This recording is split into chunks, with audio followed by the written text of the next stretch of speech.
Hello and welcome back to DevDive, a conversational podcast where we dive deep into the world of indie game development and uncover the stories behind the games that we love and that you should love as well. On this week's dive, we welcome back to the show, not this version of the show, but It's been a while. actually the earliest version of a show we ever did in the Wayback Machine called the Nintendo Dual Screens podcast. We had Calvin Parsons, CEO of Sunscorched Studios, on to talk about develop. Oh, I already messed up. See, my words are already getting in my developer. He talked about back then negative atmosphere. It's been like 5 years. So Yeah, half a decade. Yeah. and I thought let's catch up and see where the game is 5 years later. And now it's something else entirely different. You're working on Well, we're Emergency working on Room. we're working on Negative Atmosphere Emergency Room, which is it's kind of I wouldn't say a spin-off, it's more of a prequel. And there's a whole story behind this because when we did the original podcast interview, I think that was back in 2019. So that was just off the tails of EGX Res, which would have been when we first showcased it, and it still looked like, well, how it looked. And then we did the Stiltwalker trailer, which was when Edwards got stabbed through the eyeballs and splattered into the floor. Because I remember you did some custom artwork for the podcast, That was and it some good was shit. it was you two Like getting that's torn what apart really by it. drew my attention because Yeah, it was like a me game through and through. It was like absolutely. give me Dead Space vibes. I love anything space horror related. So it was Yeah, good. It looked really and good. what's crazy is that ever since we put that out, and then we put together a vertical slice. So for people that are listening, want to know about game dev, a vertical slice is when you want to get a publisher, which are basically the people that give you the money and put your game on a storefront. You need to sell the game to them, but they're not just going to give you money because you've got an idea. You have to actually show them that you can execute it. And so if I went away and made the whole game and then went to a publisher, there'd be no point of having publishers. So you make something called a vertical slice. If you imagine like a cake or a pizza, basically just cutting straight through the middle of it. Now it's not a whole slice and it's not the whole pizza. It's just that tiny little bit through the middle that says, look, this is what we're going for. This is what the studio can do. You've always got a very small window to do it because you typically have to use your own funding. A publisher won't pay for you to make a vertical slice. So we made a vertical slice, which we just call VS1 internally. So if I refer to VS1 in future, I'm referring to the first vertical slice. Um, and basically, we put that together in 9 months with completely our own funding and our patron support. And what it was a playable build from start to finish, where you encountered one enemy and it ended with the chase from the Stiltwalker.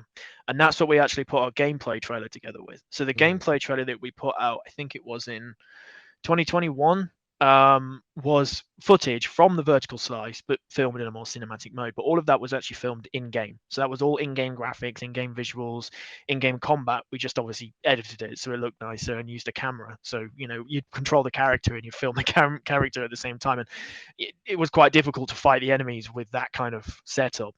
So there wasn't a whole lot of combat shown in that trailer for a reason, because it was impossible to actually attack them and animate the camera at the same time.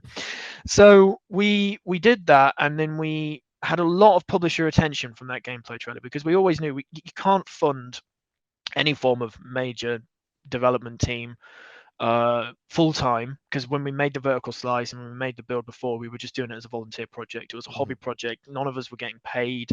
Then when we got the patron after we did that interview, it was not long after, we did start getting paid, but it was like, I don't know, like 200 quid for a month's worth of work. So it was really more of like an incentive to stick around and work on this project, but it wasn't like anyone was being fairly compensated, because that's all we had. So we put that vertical slice together and we pitched it to publishers for a year.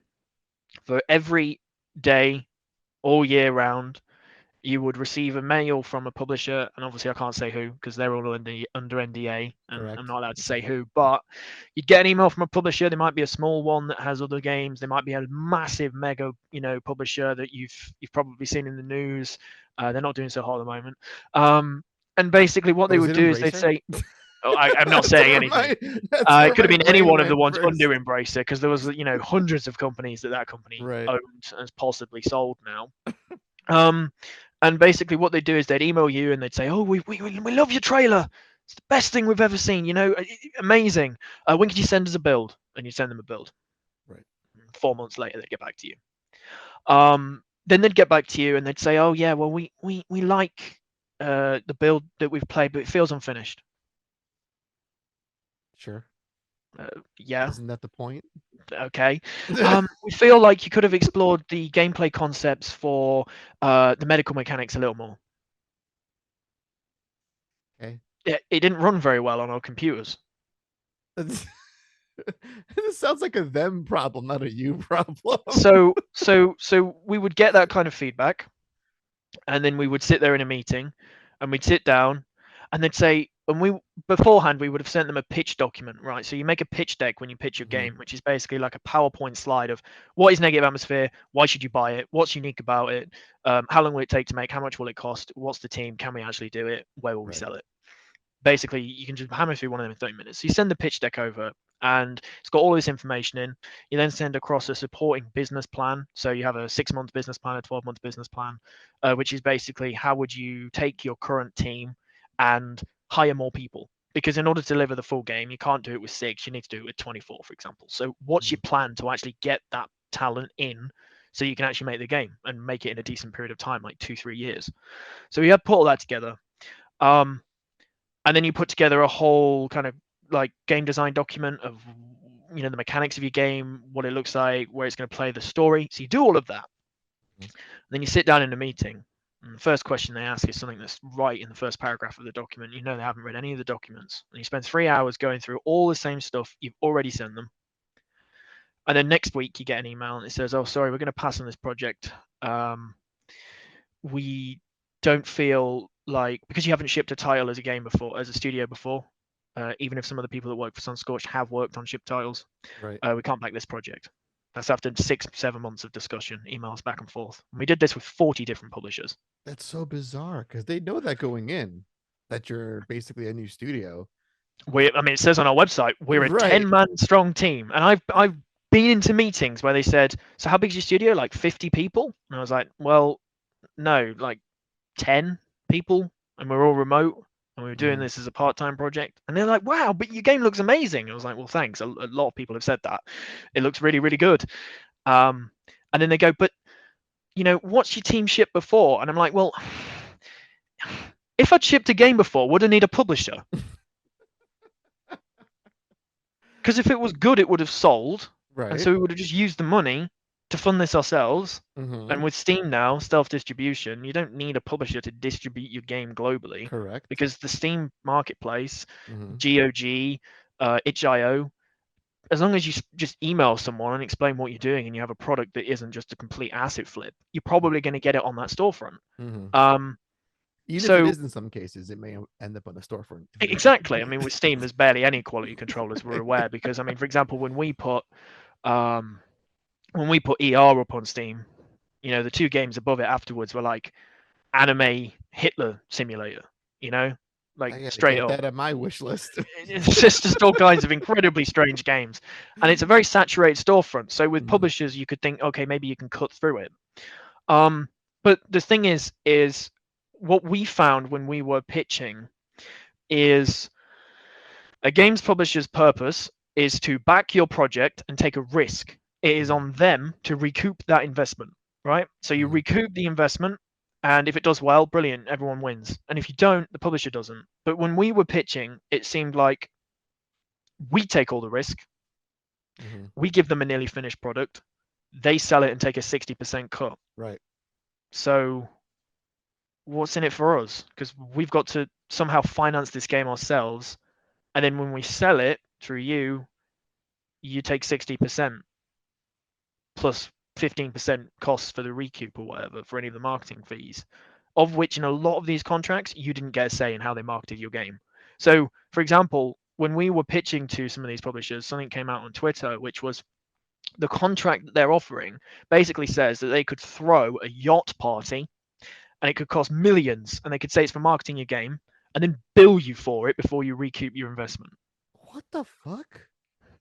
Like, genuinely, it's incredibly predatory, because you have indie game studios that know if they do not get a publishing deal, they'll have to sack everyone, right? And so they'll go, okay, we'll back your game. We'll give you 200K to make it. Before you see a penny, a penny. You'll see nothing. We have to recoup our initial investment plus 15%. And afterwards, it's forever 60-40 split. Mm-mm. How do games And even get made? I wonder with that kind of atmosphere, because I feel like exactly. And that's so when you, I mean, you you're look set up at, for failure in a lot of ways. yeah, If that I if was that's looking. like one of the most basic contracts, or the ones you're Exactly. seeing And more and often and than not. they're banking on the fact, and we were very lucky because we had legal assistance that we had retained and paid for. Like when I Mhm, first set up Sunscorched with my own money, I went out and spent 2 grand on contracts. mhm, Contracts to guarantee that everybody that worked on the project transfers their rights to the studio, mhm. so that we never ended up in a situation with mod projects where some guy has a falling out and leaves and says, "But I wrote all the code, so it's mine," and takes Mm, it with them. mhm. So then you've got no gain. And it's very difficult to get a publisher, or it's very difficult to get an investor if you can't prove that your company owns everything. Right. You have to prove that you own those assets. So we set that up really, really early on. And I was very glad that I did, because when we were speaking to publishers and we got to those stages where they would send a draft contract, and none of them sent us the final one because we didn't get through to the final one with any of them. Um, then you'd look through it and it would basically just be red line, red line, red line, red line, red line. Because one of the publishers, for example, they put all of their documents up available for everyone to see Mhm. transparently, and a lawyer went through it all. And it's basically like they're banking on the fact that you don't have the money to pay for the legal assistance to look this over, and the ones that do, they'll negotiate with, but the ones that don't get shafted.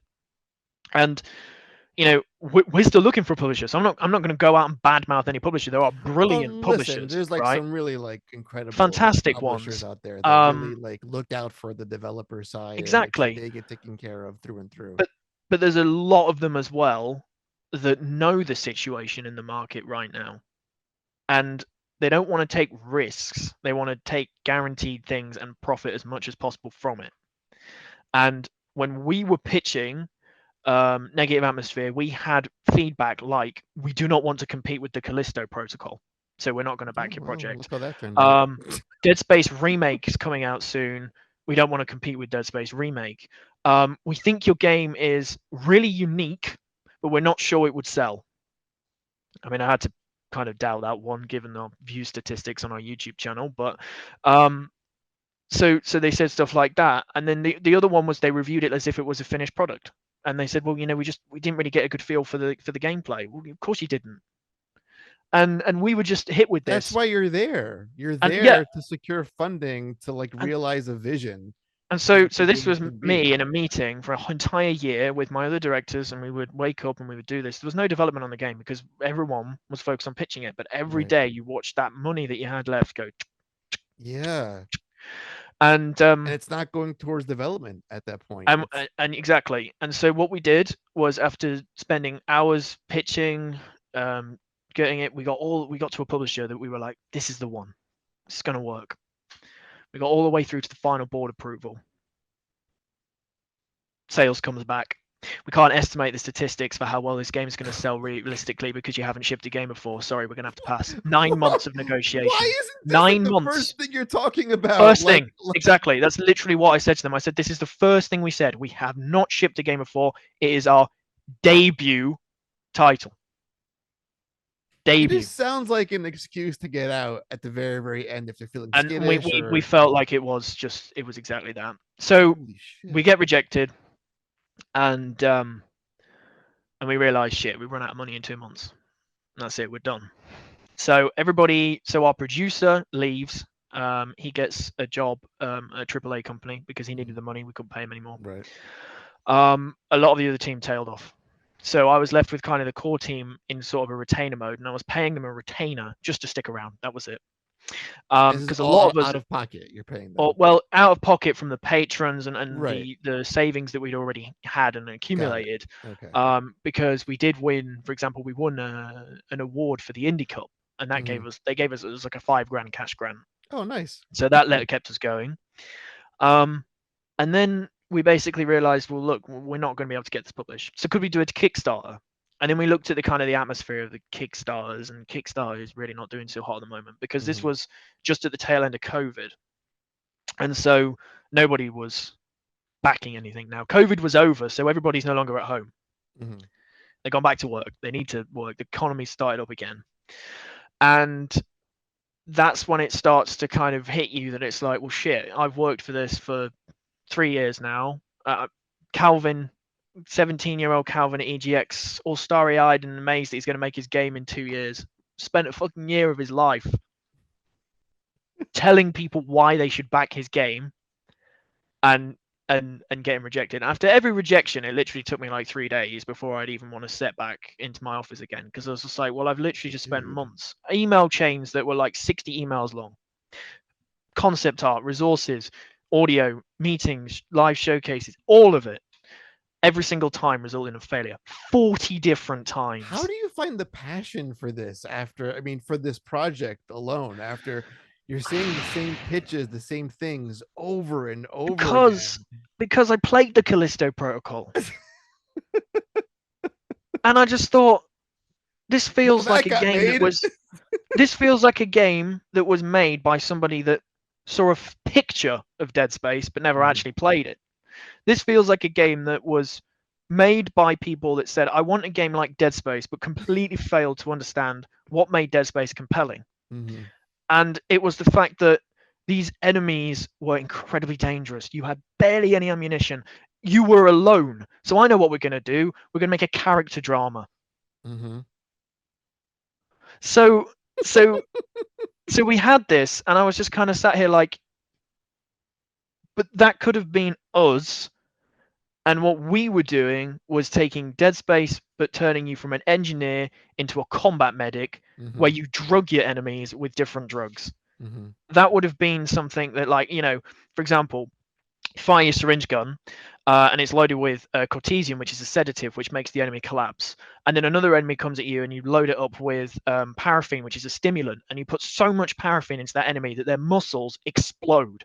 They literally just explode, right, from the drug. But you've got a bit left over, so you stick it in your arm, and it lets you run twice as fast temporarily. You give yourself too much, and all of a sudden your character's violently overdosing and vomiting in his helmet and keeled over in the corner. And Dead Space was like cut off their limbs, right? That was the amazing That was the thing, mechanic yeah. with the dismemberment. So you take basically your health bar and you turn it into your ammunition, and you tell me that that is not a compelling gameplay mechanic. That I is mean, not an innovative way of it's doing not a survival copy and horror. paste, that's for sure. It's No. definitely brand new to the genre, and it's people want to see something new and unique in Well, that the space. key sales point that I've always said to every publisher was, this needs to feel familiar Mhm. to Dead Space fans, but I don't want a remake. I want something similar. Mhm. I want more third person sci-fi survival horror.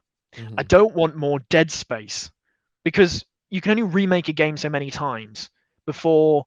Like, even with the Dead Space remake, I thought that was amazing. They nailed it. Mhm. But when you played through the original Dead Space and you saw the voice actors and the way the lines were delivered and the way the characters worked, I personally felt that Hammond and especially Dr. Kine were way more impactful in how they were portrayed in the original game Mhm. compared to how they were portrayed in the remake. Um, Even down to, with the remake, you've got this graphical fidelity that is incredible, but that makes it very difficult to have consistent art direction compared to the original game, Mhm. where every part of the Ishimura felt different, whereas Right. everything in Dead Space remake had fog over it. It's like the whole Right. ship was a malfunctioning freezer, Mhm. um, which looked very appealing, but then a lot of the detail was hidden because there's fog everywhere. So I'm in this room that's like a hospital, and I can't see any more than 4 meters ahead of me because it's covered with fog. And that was kind of like, okay, but this is such a pretty game. It's built in Frostbite, crying out Right. loud. Let me see it. And then you see these kind of choices that they make, and with our graphics, with what we did for BS1, um, we felt that what we were portraying as an indie studio was pretty damn close to what those AAA companies were delivering graphically at Mhm. the time. Mhm. And we've had to sit back and watch Callisto Protocol come out. I'm not going to go any more into that. Dead Space Remake come out, and Dead Space Remake, you saw everyone going, "This is amazing," and then you hear the news that EA has cancelled Dead Space Yeah, Remake and like 2. it didn't recoup its production costs. Like it Yeah, didn't. of course it didn't recoup its production cost. If it costs 30 million to make, and I'll just say again, we were pitching Negative Atmosphere to publishers, 2 years, 2 million. That was it. That's all we asked for. Okay, it was 60 million, I think, for the Dead Yeah. Space remake. So then when you think about it, when you make a sci-fi survival horror game, and this is what we Mhm. were telling publishers as well, it's a niche audience, right? So you Mhm. need to make a product that appeals to the entirety of that niche audience. Otherwise, it's not going to sell anything. But if you do that, you got to make it quickly, and you haven't got to cost the world, because they will not buy a game that's $140 with a special edition pack, Right. because it's a single player game with 7 hours of gameplay that you only replay on a different difficulty level. Mhm. It's not Helldivers 2. So you can't put a 400-man dev team on it and spend 4 years on it, No. because you'll never recoup your costs. No. And And like, and only we were 2 telling million. this to publishers. Yeah. Yeah. So I mean, our burn rate, because we only estimate that we'd go up to about 20 people Mhm. from 10, our burn rate was estimated to be about £40,000 a month, Mhm. which we joked was probably striking distance Studios' coffee budget. And they had some layoffs too after that game Well, came out. striking distance afterwards. I mean, the guy that made it left. The guy that was like, founded the studio left. So I mean, that's never a good I just love first how sign. you you said that it was like someone saw a picture of Dead Space and made that game when the actual creator Well, of Dead Space was this is another involved in bit that that I have a game, problem. and This is another bit. you still got it wrong. He was involved Yeah. in the development of Dead Space. He left before Dead Space 2. He didn't Mhm. wasn't involved with Dead Space 3, and on Dead Space the original, it was was it Michael Condrey Mhm. and Ian Millam that were the ones that were responsible for the visual look of it, Mhm. because Ian Millam was the art director, and Michael Condrey was the one that did a lot of the gameplay, who now works at Sledgehammer. Glenn Schofield was an executive producer. Mm. So when he left, yes, he would have had an understanding of how the game was made, but it wasn't entirely his idea. And this is another So thing that really irks me. none of the Just heart and because soul essentially Well, just is. because Yeah. one person worked on a team, right? You take the original Doom development team, right? You Yeah. take one of them out. You're not going to get the gold dust that team put together, because that is why these layoffs hurt so much, to go back into the current industry Mhm. topics. Because you end up with the fact that, and I've told everyone this, your studio is worth nothing if you don't have the team that actually built the product. Because just because you have a A-level programmer, just because you have a director that worked on the original game, like let's say Glenn Schofield, for example, right, Mhm. does not mean you will recapture the magic that was made by the Mm-mm. 40 other people when you built that production for 2 years. It's borderline impossible. So when you lay that team off and replace them all with everyone else, and we saw it with Arcane Austin, for Oh example, yeah, with Redfall, with Redfall. 70% of the people that worked on Prey had left by the time that game released. Mhm. So that game was not built by Arcane Austin that we all know. It was Right, built by but the new it's Arcane Austin. right, but on the marketing side, that's how you can Well, potentially that's the pitch thing, like, right? well, from the makers of Dead Space. Like, well, okay, well, this, you know, alarm bells go off. It might be a good Exactly. thing. Exactly. And And then and dig and deeper. this kind of links into, well, kind of how we ended up, right? So, Mhm. and this is be quite a funny story. So essentially we ran out of money. We ran Mhm. out of everything. And so we started looking at what's our other options. So obviously we did Kickstarter, and we looked into that, and basically you'd need another 6 months to put together a decent campaign. You'd need to put a playable together. Mhm. You'd need to massively market it. It's going to cost more than you probably make, and with Kickstarter in the current environment, you're basically guaranteed to not make the money you need. Mhm. So what's our other options? Well, we've explored publishing, and no one wants to publish that. We've explored Kickstarter, Indiegogo, so crowdfunding. We know Mhm. that a Patreon on 2,000 a month, whilst it could keep us going, could never fund us to actually develop Fund the the whole game, game. yeah. Mhm. So we looked at venture capital, that Oh. is getting an investor. Mhm. And I think we looked out, because I got a message on LinkedIn from a guy called Carl Magnus, and he's like, "Hey, I worked with the original team on Dead Space, on Here we go Battlefield again. Hardline, because this guy was the ex-CEO of EA Dice. Oh EA shit. Dice that made Bad Company, EA Uh-huh. Dice that made Battlefield 3, Uh-huh. EA Dice that made Battlefield 4, and then I think he left after that. Okay. And so he said, well, uh, you know, I love what you guys are doing. I've seen it. You must have been, kind of trying to get this funded for a while. Have you considered venture capital? And I was like, who the hell does this guy think he is? And ignored him for 2 months. Then again, he reached out. Turns out it was actually legit, Mhm. like proper passionate interest. We send a build over, and he goes, well, basically, I'll give you,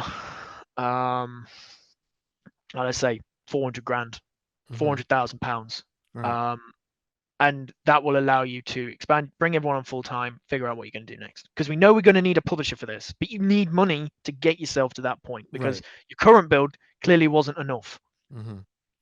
So we'll explore that. And so we took the offer in exchange for a percentage of the company, which was a very fair percentage at the time. Still a minority investor, so I'm still in control. I've not Mhm. had all the company taken off me. Took another 6 months to pull all the contracts together.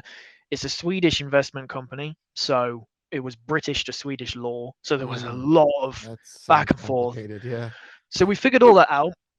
We got the money, and we kind of realized 400k current burn rate, bring everyone on, that gives us maybe a year. But we didn't get the investment in everything all in one go. We got Mhm. first part, and we were going to get the second part later. So actually, we Mhm. only had like 150k. So that's 4 months. We figured out 4 months of funding. What do we do with it? And what we figured out was we cannot build another vertical slice in that period of Mhm. time that would be compelling. We needed to bring everyone back who was on a retainer. So there was going to be some time before we could bring everybody back into full. And a lot of the people that did work for us voluntarily, we didn't bring them back because they'd moved on to other things in the meantime. Right. And so what we did was we kind of went to our investor and we said, look, we're going to make a smaller project because we've been told time and time again we haven't shipped a project. So by God damn it, we're going to ship a project. And we're going to, I don't care what it is, right? Is it a mobile game? It could be, something like Cookie Clicker. Doesn't matter. We Just need to to tick answer the that question, box. yes, we Well, yeah, did exactly. something. So they can say, oh, have you shipped a product before? Yes. Yep. So we went to him and he kind of said, well, okay, brilliant. That sounds great. We'll do that. That's a good usage of my money. What do you want to do? So we kind of came back and we sat down, and at the time Iron Lung was something that we had played, and we could make a game like Iron Lung in the negative atmosphere universe where like you're controlling like an escape pod after one of the ships happened, and there's a creature from our game in the back of the escape pod, and you have to like fight it off you whilst you're trying to pilot through an asteroid field, something small, like a 30-minute long experience, like £2 on Steam, whatever, but we've shipped the title. Right. Or we could explore and we could get a bit more ambitious. And we already know we need to build these medical mechanics for the main game Mhm. because we want the drug system, we want the vitals, we want the way the enemies react. We want our character to have, realistic vitals, like the heart rate goes up, they breathe faster, etc. So what if we built a game set in a single room which showcased all of those medical mechanics, and we basically treated this like an R&D project whilst also shipping a game? And so he kind of said, okay, right, put together I don't know, like a representative example. So I took the assets from VS1 and I put one of the enemies on a table and I modeled a robot with arms, and it was basically pulling it apart from the perspective, and it was like malfunction, um, system error. It's like pulling the patient apart on the table, and I was like, but what if you were the robot? And he's Mhm. like, okay, I like that. We'll do that. So that's how Negative Atmosphere Emergency Room was born, Mhm. where you control basically the spider robot, which is a surgical robot, which is equipped with 4 major modes. So you have the scanner, which is like a full X-ray scanner, which is the same as what will be in the actual game, where you will scan enemies to identify weak spots on their skeletal structure. And for ER, for example, we have built a scanner that allows you to identify 85% of all the bones in the human body individually, and they all have Shit. unique information and data. Uh-huh. Um, and then we've got like the observation mode where you can like look at surface points of interest. So what we've developed is a system that lets us basically just paint on a mesh. This is an area, give it a unique key, and then when you look at it, it says, I don't know, bruise on hand. what do you want to do with it, right? And we can keep track of that data. Same way where, in Resident Evil, for example, there was a level where you would shoot these enemies towards the end of the remake, but you can only see them through the heat scope. Mm-hmm. I can't remember what exactly they were called, but you had to shoot like the parasites inside the enemies through Right. the heat scope, thermal scope. And we thought, well, that was really cool. So we'll integrate that into kind of the scanner mechanics. And what we've built supports that, because not only can you see the skeleton, if you press shift, it swaps to another layer and you can see all the internal organs as well. And those internal organs are synced up with the actual vitals of the patient. So the heart's beating, the lungs are moving, stomach's gurgling. So you get this extra like level of realism. And we thought, well, okay, but we can't do that for all the enemies, and we can't Right. build a compelling vertical slice that demonstrates this. So what if instead this was set before the main game, and you were treating the people as the outbreak began to happen? Mm-hmm. So you have to perform surgery. Someone gets crushed by a crate because people are starting to mutate, things are starting to go wrong, Mm-hmm. and you have to, I don't know, amputate their arm. Or you have to perform an autopsy on somebody who was murdered in the cargo bay. And in order to do that, you've got to cut them open with a laser, look at their organs, kind of identify the cause of death. And it's kind of like a murder mystery. So for ER, we thought, okay, brilliant. Let's do that. We'll put that together. And then in basically in like 4 months, which is basically what we had, we built the first version of it, which was a training mission where, because Sunscorched Studios, our logo is a pineapple, as you can see Mm-hmm. here, Yep, there we it is. made it so you have to cut open a pineapple. That was the training mission, right? And then the second So one fun. was Zhao Feng's autopsy, where basically you had to um, patient's dead on the floor. You have to scan him for any bone damage, but we didn't get the X-ray system finished at the time, so it was very limited. You basically just glanced at his leg in the scanner mode. Um, and then you had to inspect the neck, because he had like a big cut across his neck Mm-hmm. and across the leg and then the arms, and you'd inspect all the parts of him, and if depending on how many points you inspected, the medical team came to a different conclusion. Oh, he was murdered, or oh, he must have had like a fall or something, and Mm-hmm. he'll be fine. Um, and then what you had to do was cut him open, but we didn't have the laser gameplay finished at the time. So when you go to cut him open, it just goes gameplay feature not finished, and then you hear the laser in the background. And what we did was we had the genius idea, or rather stupid idea, genius, depending on what way you look at it. We put it up for free in early access on the day Dead Space Remake released, but before Dead Space Remake unlocked. That's so cheeky. And it got 10,000 downloads in the first day. And because it was free, it was only like 20 minutes worth of content, right? And it's Right. still free on Steam Mm-hmm. right now, but it won't be for much longer. Because what we're doing in our next major update, which I will not give a date for because we've been working on it for literally like 8 months now, is we've basically completely rebuilt the game from scratch, from being a demo to being a product that is actually got like a story. It's got different operations. They're a lot longer than just the test ones. All the ones that are in the demo we've rebuilt, so there's all these different like stages and events, and obviously it's got the scanner system now that I've mentioned, so it's a lot more involved. And we've polished it all up because we've built all the menus, we've built all the options, we've built all the accessibility options. So for example, for Negative Atmosphere, we always knew that we needed accessibility options, so we built a subtitle system that's like the same level of qualities as, say, The Last of Us 2. So you recolor the speaker, you can recolor the text, you can change the subtitle size, you can change the background size.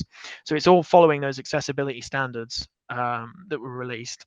In addition to a hyperacusis filter, which was featured in Alan Wake, which mutes basically high-pitched sounds for people that don't like them. A mono mode, because our QA tester, he's actually deaf in one ear.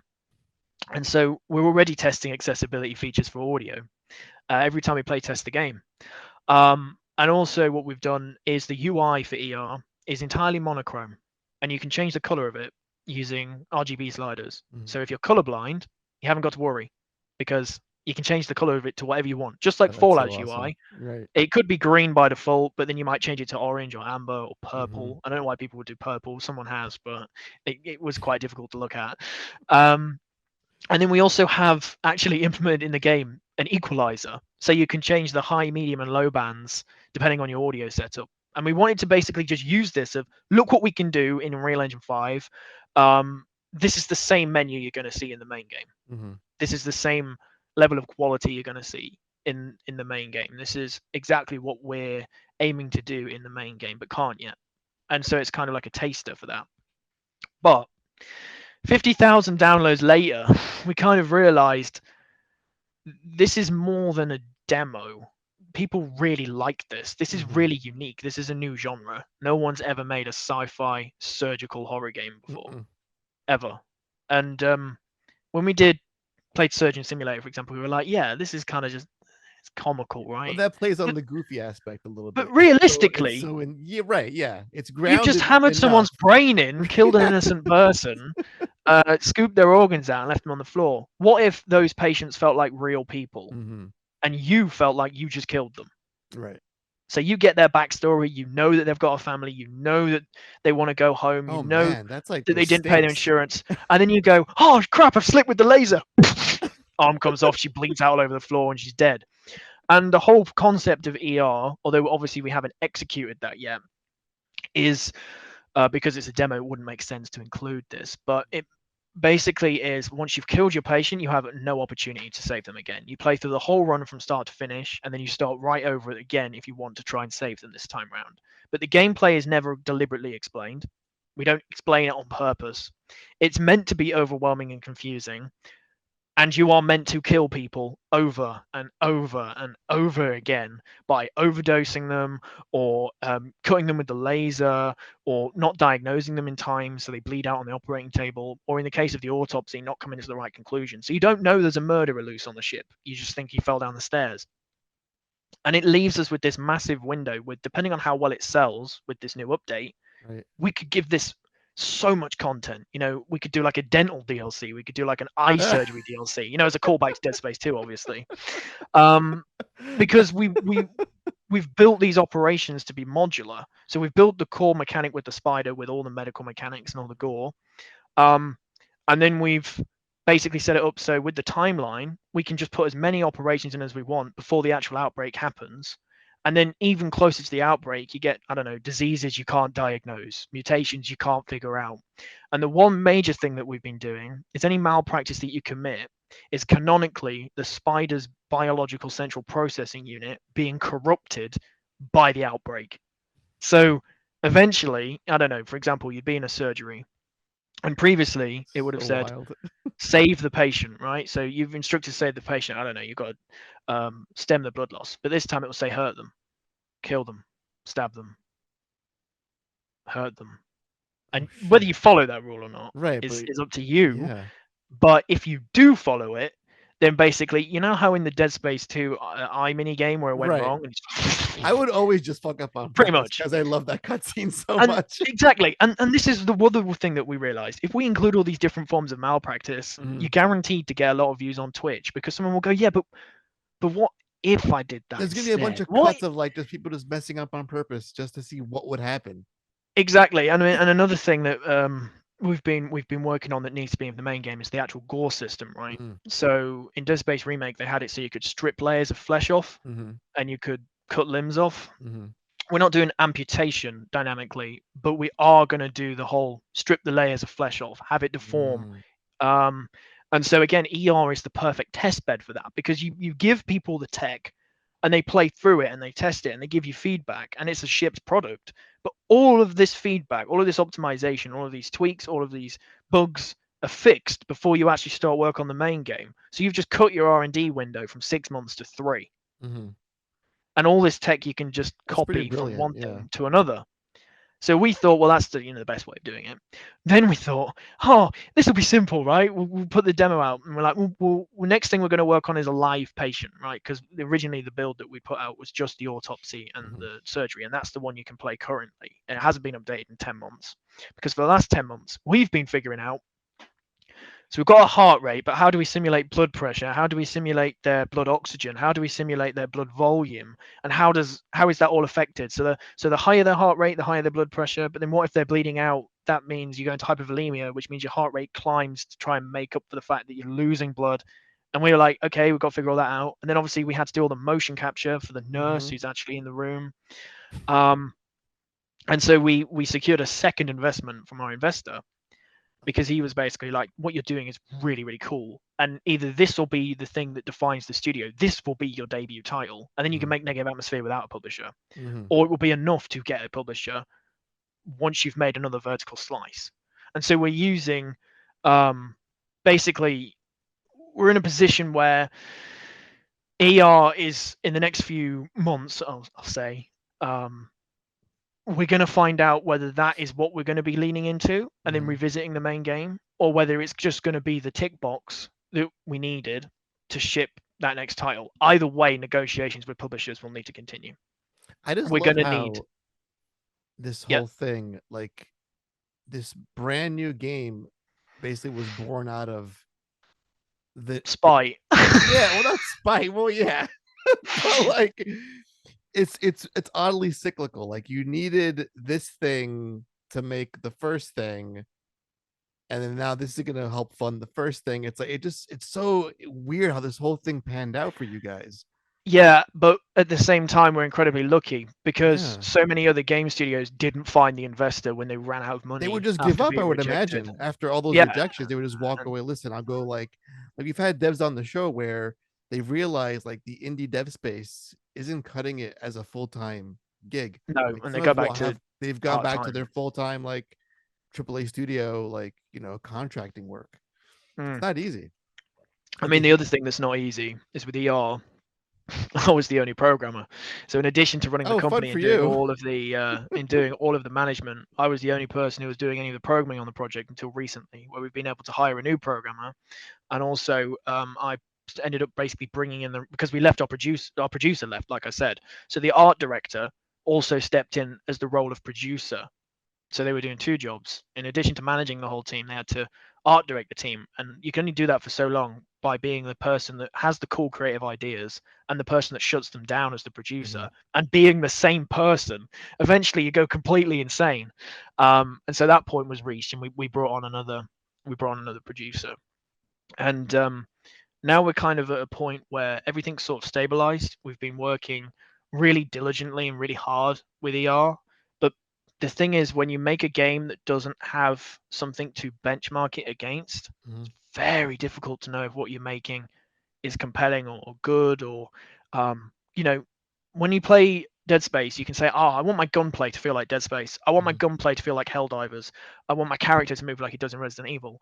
And when you play ER you're like, I want the spider to move like, ah, shit, I'm Where gonna do have to you come up with this myself. yeah, where do you look to for those kind of I want the core gameplay loop to be like intense and challenging, but at the same time, you need to be juggling all of these features and stuff in the background. How do we convey that information to the player without overloading them, but also not giving them enough? In the end, we ended up going with we have an EKG monitor in the room with all of the vital stats on it that you can see diegetically in the world space. And you can just zoom in on it to see their stats. And that's it. That's what we ended up doing. Um, and it's always so incredibly like validating because, like, for example, I can say about this tech because this is in the current build, but for Mhm. example, the tech for when you put the needle in someone's skin, so when you put your needle in skin it deforms and you get like a patch of skin around it and it kind of bulges up and then obviously the needle goes through and it deflates again. Mhm. We had to simulate that tech on our patients for when you do an injection or do a sample, so we built that technology. We found a developer that makes not safe for work games on Twitter who had built this tech for, how should I say, jiggle physics, and we Got it. licensed Mhm. it from him, got the Mhm. developer to work for us on a freelance basis to implement it and give us a license. As long as we don't make any not safe for work games with that technology, the license conditions are all good. We don't plan on that. But basically, integrating that kind of technology, that's not been done before. No Mhm. one's done that. No one's had to sit down and think, so how does their skin deform when I shove a needle through it Mhm. in Unreal Engine 5? And every other medical simulator that we played, for example, it was all either managing the hospital directly, so you're like a hospital manager, or it was a training sim for actual doctors. So, and this will get a bit dark here. So what we did when Love we it. were working on the project is we interviewed some doctors, and we interviewed a pediatric trauma surgeon Oh from shit. California, Uh-huh. and he basically said the one thing that regardless of how realistic your game is, if you Mhm. can convey the fact to the player that you cannot save everybody no matter how good you are. Some people will just die and you have to live with that. Mm. Then you will have basically built the ultimate horror game. Because you go into a surgery knowing you've got all this equipment and we have the patient screaming and talking and they're saying, I don't want to die, I don't want to die. No matter what you do, we still kill them. There's no way you can actually save them That except is unless you do this intense. very specific sequence. And we don't tell you what that sequence is because in real life, surgeons don't know that. Right. Some people just don't react well to drugs. Some people will have an allergic reaction to Right. anesthetic and never wake up. Some people will bleed out on the operating table because you accidentally nicked an artery and didn't realize until it's too late. Holy How do you shit. make a gameplay mechanic Right. that conveys that? That's kind of been our challenge. Because if you do that, then people will remember your game forever. Because I always said I didn't want ER to be fun. I didn't want it to be fun because performing life-saving surgery shouldn't be fun. I mean, unless you're really, really good at it. I want it to be harrowing and traumatic because you are somebody who has zero skills, put in this situation and told to save this person. And even though you're this surgical robot and we justify you doing things wrong as malpractice because the robot's malfunctioning, it's still you that killed them. Right. So, for example, when the patient dies, the operation doesn't end. You're allowed to keep defibrillating them until you give up. And we recorded lines from the doctors like, stop, they're already dead. Stop. Shit. You're frying a corpse at this point. Because we really wanted to convey to the fact that this is on you. You did this. There's no restart here. They're dead. Deal with That's it. a whole different psychological level at this point. This is beyond just like the, the visceral cutting someone open and seeing what's going on inside of them to fix them bit. Now it's lives are at stake and I may be killing people. With the main game, we wanted to convey that our enemies, they're not dead. They're not necromorphs. They're humans that are mutated and trapped inside their mutated bodies. They just can't communicate anymore. They're there, completely aware of what's going on, but they're being puppeted around by an infection. It's on you, as a doctor, having signed the Hippocratic Oath, to put them out of their damn misery. Because what they're living is not humane conditions. You're essentially euthanizing them. Right. And again, that weighs very heavily on Edwards. And to link ER back into the main game, the narrator of ER, the guy in the operating room telling you what to do, it's Samuel Edwards, the guy you play as in the main game. So you learn who he is as a person by playing this game. But if you don't play this game, you don't miss out on anything. You're not going to not understand the main game story. And it's allowed us to flesh out all of our characters because, again, if people have followed us, before we put ER out, we did a series of audio logs where we got all of the voice actors together and do different kind of chats and talks about, the world that they're living in and how horrific it arguably is. Because this is a world of biotech. So as I've lent in before, BCPUs mean biological central processing units. Everything in our game's universe is powered by neurons, not chipsets. So the spider has basically brain matter in it that's driving it. And so when this infection that mutates people hits the ship, it affects everything. I don't know, all of a sudden your gun tells you to fuck off. Or the surgical robot starts crying because it thinks it's a 4-year-old kid. Holy shit. Or the door decides, hey, all of a sudden I'm not a door, I'm a coffee machine, right? This is the kind of things that we could do, the kind of things we want to explore. And it's why we feel like the universe that we're building is so unique. Because it's not like, say, for example, in Dead Space or the Callisto Protocol, you're trapped in a prison or you're trapped on a mining ship. This is a colony ship full of people, way over capacity. And as we've said in the audio logs, it's full of 3,000 refugees that they've picked up from the station. So it's almost a humanitarian mission.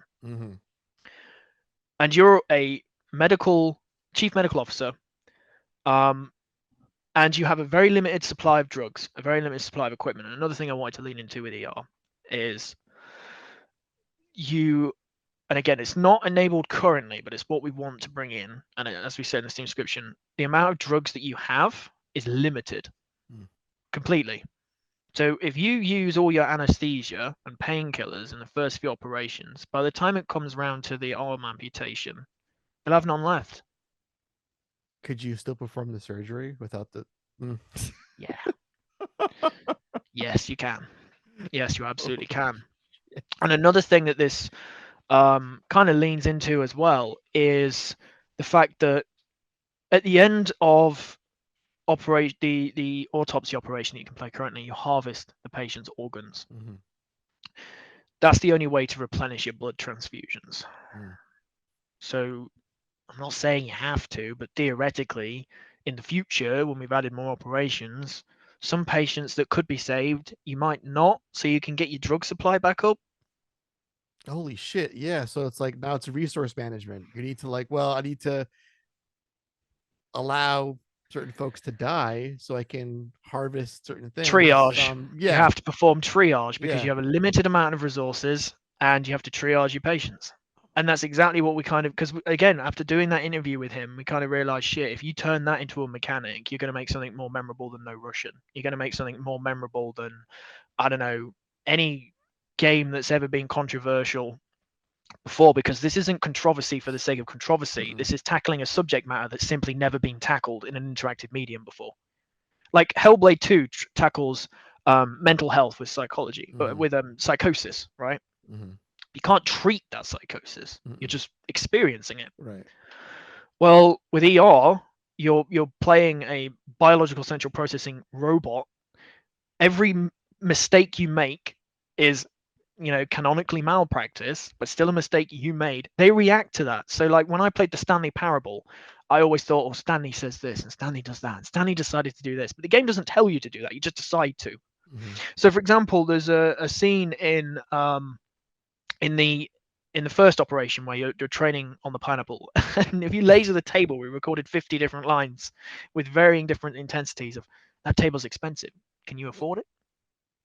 Table does not need this form of abuse.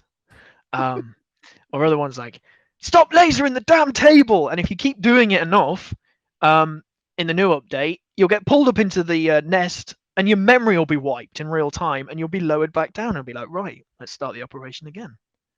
Because we want to portray the fact that this spider, it might become sentient, and every time it does it, it gets its memory wiped. And it's your fault. Um, because there is nothing more terrifying than the concept of I have no mouth, yet I must I must scream, scream. Yeah, right? that You know, is psychological one of the horror best. is such a great medium, but medical horror chronically underexplored. Mm-hmm. And so that's why we figured, you know what? I actually think what we're making here is incredibly unique. Even if people only play it once, they're not going to refund it because they thought, what the hell? That stayed in my library in case they update it again. Because, we really wanted to show that we weren't just making a cookie clicker project to tick a Mm-hmm. box. We Right. wanted to make something that actually conveys the team that we've got here knows how to make an innovative, scary, terrifying game that deals with a subject matter that a lot of other people just wouldn't tackle or couldn't tackle, and does it in a way that's respectful. Because like the one thing that we say is like the surgeries that you do, the medical drugs that you use, they don't exist. Paraffin is not a real drug. Nanite spray is not a real drug. So we can make it do whatever we want, um, without having to say, oh, they wouldn't really use that in a Mm-hmm. surgery. They'd use this, or they use that.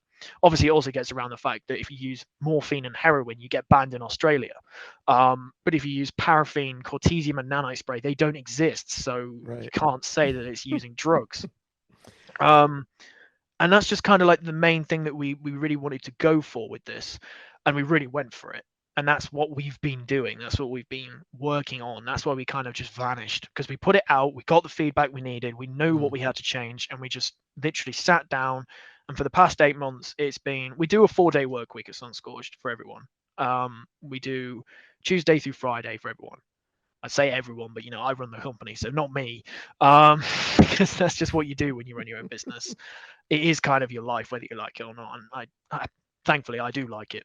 Um, and so basically, we've just been hammering through how can we make this something that someone sits down, plays, They fuck up and they go, oh shit, I did that.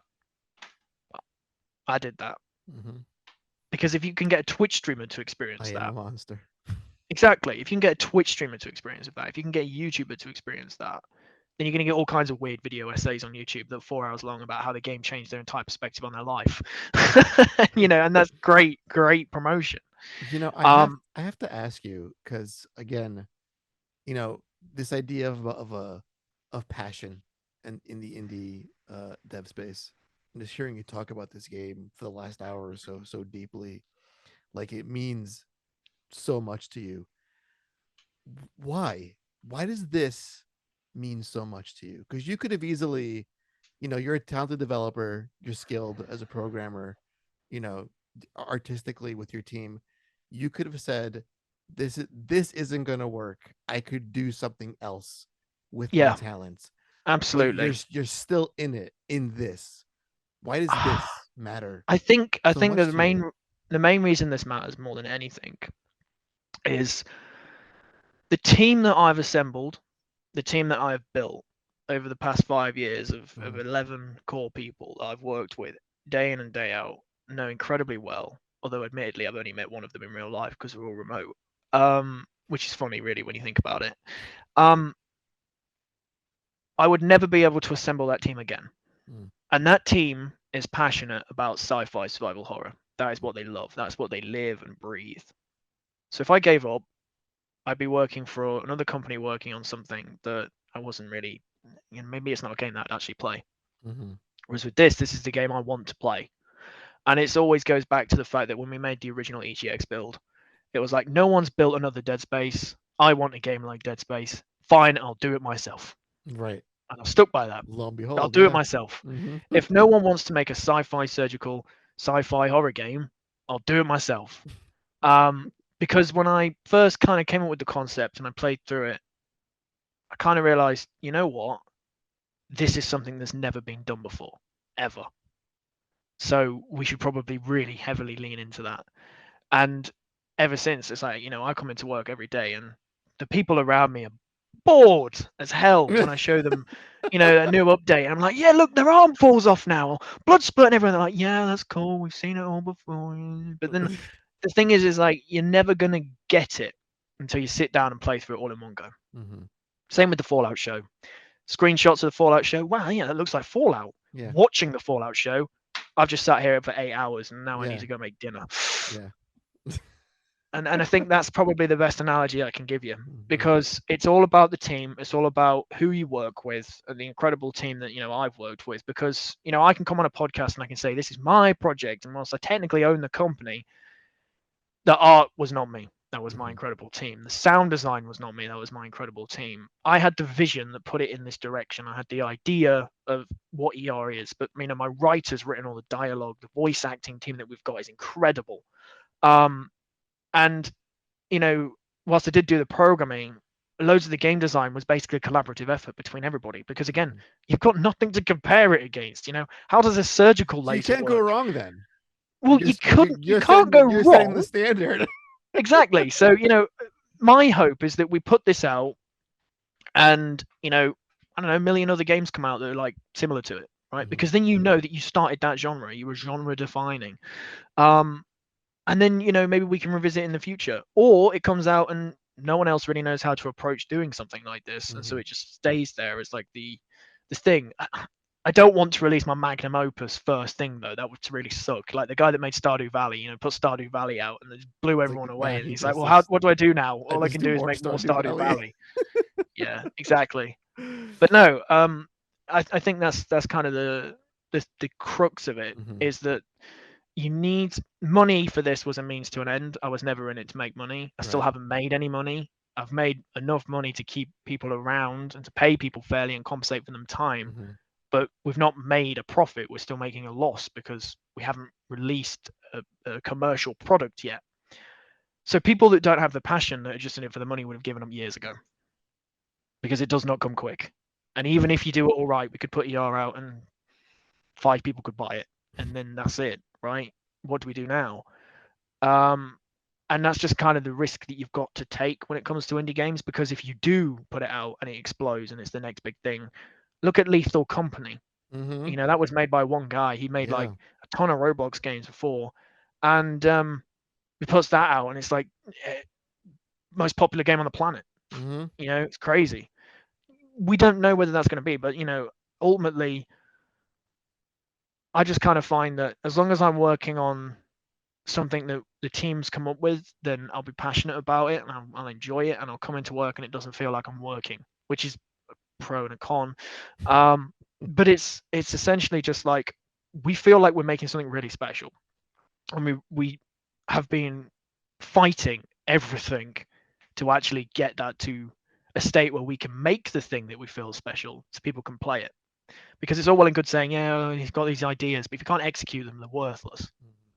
So that's the main thing. You need that ability to execute it. And thanks to our investor, we've been able to do that. And we've been very, very lucky that they're very hands off. They basically just look, you guys know what you're doing. Here's the money. Do it. Stop talking about it, just do it. So what does the roadmap look like ahead? So the roadmap that we've kind of got that we did for ER was very flexible, because we basically said the early access period was anywhere between 1 and 3 years, and it really depends on how many people played it. A lot of Mm. people played it, so we decided to focus on actually making the content rather than just leaving it, because we could have just left it in limbo and just we Mhm. shipped a product now, but we're not updating anymore. We've been working on that major update for the past 10 months.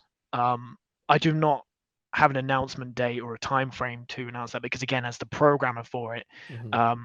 I cannot estimate how long it's going to take to implement the rest of these features that we've got planned. Um, but basically, sometime within the next 6 months, we want to have this out, and then basically our way of looking at it is, if it sells incredibly well, brilliant, we're going to get right back on with the main game, right? Right. In addition to doing content for ER. And if it doesn't, then we'll just have to reassess and look at something else, speak with our investor and say, okay, well, this didn't work out, but we have shipped a product now. What do we do next? Do we pitch to publishers? Do we make another smaller project? Do Mhm. we pivot to outsourcing, which a lot of game studios do? So you make other people's games for them, Mhm. work for hire. Right. Basically, I'm confident that with the team that I've built, as long as they're working on something, then we'll be able to stick around and keep doing it, because the quality of what we produce and what we've made so far can kind of prove that we can do that, from the sound design to the graphics to the trailers. I mean, even making trailers for other games is something I enjoy. Mhm. um but yeah, there's no real way of kind of foreseeing it, because I've had to plan my whole life 1 month ahead, because we'd always run out of money in 1 month, right? And so for the first time in forever, we've got funding where we know we can just keep working on the thing that we want to do and not worry about having to raise funds or needing more patrons or needing to do a Kickstarter or having to take out a loan. Um, and that's incredibly liberating. So the more teams that can be in that position, the better, because you do not do your best work when you know that if you don't get your work finished within the next month, you'll be kicked out your house. Or you'll be eating block noodles with your parents, you know? Uh, That's the kind of thing that people face. Um, and it's very easy to romanticize indie dev. Like, there's a lot of YouTube game Yeah. dev channels where it's always people, with their lovely dog and their aquarium and then boiling some tea and having some noodles. Um, It's all very and cozy, very quaint, and Yeah, all cozy and quaintly, but they've been doing this devlog series for 4 years and the game's still not out. So what are you no. actually developing, or is it the devlog itself that's the content that people Mhm. should be consuming? Oh, okay, I see what you're doing now. Um, because it's bloody hard. It's like my investor said, well, Calvin, of course it's hard. If it was easy, everybody else would be doing it. Mhm. So, you just got to keep pushing through and Well, listen, thank you for being just so incredibly stubborn, because I feel other people could have walked away easily after yeah. what you've been through. I feel like It's a we challenge. deserve it at least, Yeah. Work as given everything that we've done, we deserve at least one of our things to come out and people actually be able to play it and give it an honest thought. Whether they like it or not, that's a Mhm. completely different thing. But we deserve to get to the point where people can buy it as a product and say, look, I'm reviewing this as a finished thing Mhm. and not a screenshot, a trailer, a work in progress clip. Because you just can't judge what the actual game is from Yeah. 5 minutes of footage. It's not possible. So It's I just always joked we should have made a movie. it's just amazing how I went to this interview, because like I know your original vision for Negative Atmosphere and not much about what ER is supposed to be. and now listening to you talk about it for the last hour or so, I kind of want this game more as soon Yeah, as possible because this I sounds found way that more myself. intriguing. Right, I found that myself, and it's a similar audience, but there's obviously an Mhm. overlap because you don't have the exploration, you don't have the third Right. person sci-fi survival horror. But then basically my argument is just play both. Yeah. Oh, You I'll know, play play both for that sure. one, buy that one, so we can make the second one. You know, so when it's available for sale, then that's what we'll do. Although it is currently available for free on Steam, Mhm. that hasn't been updated in 10 months, but it does showcase basically what we're going for: the pineapple surgery and Zhao Feng, and that was polished up, so it's pretty polished now. But we didn't update it after the first few patches where we Mhm. fixed any of the major bugs, because we basically went back and rebuilt the whole thing from the ground up, given what we'd learned. Well, Calvin, thank you so much, man. This has No been worries, it's a been a real pleasure. a real treat. I mean, listen, I could talk for hours about, or listen to you talk for hours Maybe that's what I need to do then. Maybe I the need to stop industry, yeah, developing games and get on the the podcast the circuit. industry, and just it's a real eye opener because it's not all sunshine and rainbows. It's a real challenging space to Yeah, work in, and hearing you speak so candidly about how there's a lot of struggles between getting the funding, where do you go, and then it's getting the will to go on after all those I'd say it's a rejections. wonder I still have all It's this a hair. lot. Yeah, I know. So as we come to a close here, where can folks find more about you, Sunscorched, and ER, all that stuff? Where can we? What's the best So place the for that? easiest way of doing it is on x.com/Twitter. Mhm. You can search for Negative Atmosphere Emergency Room or Sunscorched Studios. We haven't really posted on there in a while. We haven't really posted on any of our socials in a while, because obviously we haven't had anything to share publicly. Then we'll have YouTube. So if you search Sunscorched Studios on YouTube, Negative Atmosphere Emergency Room, you can see all the audio logs that I mentioned. You can see the announcement trailer we did for ER. Obviously, all the footage for Negative Atmosphere itself.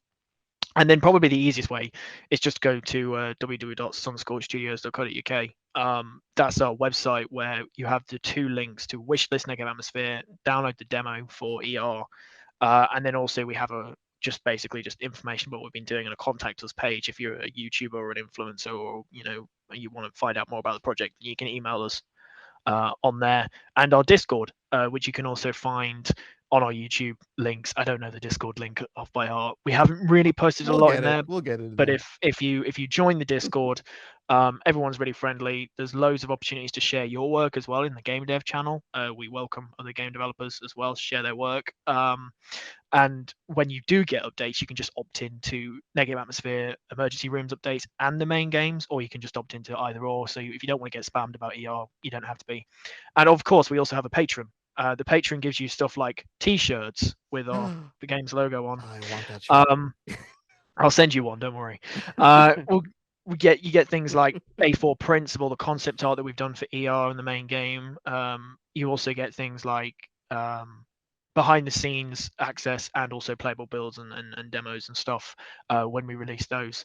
And you also get access to obviously talking directly to the developers. So if you've got any questions or whatnot, then you can address us directly. And whilst we do respond sometimes in general chat with the patrons, they're under an NDA, so they Mhm. don't well, it's not an official NDA, but it's like, please don't share it. You're paying Mhm. for the privilege. So if you share it, that kind of defeats the point, Right, doesn't it? right. It's like an honor Um, system. Don't exactly. don't be So an that's what asshole. we've kind of operated with. But yes, that's where you can find more about us. All right. Well, and we'll give all those links below for all you listeners out there to click and subscribe and all that fun stuff. Well, again, Calvin, thank you so much, man. This has been a real treat. You really emphasize why supporting indie devs matters so much because you're a different breed altogether. I feel Yeah, like you're cut from a we, different cloth. yeah, it have to be. I think Yeah, it's complete insanity. yeah. I mean, you gotta be a little bit nutty, a little bit Mm, stubborn, but at the end, it's all heart, it's all passion, and I love it. So thank you again for coming on the show. no worries. It's Greatly been a appreciate pleasure. it. Thank you, Calvin. Thank you, listeners, and we'll see you next week. And as always, please be excellent to each other.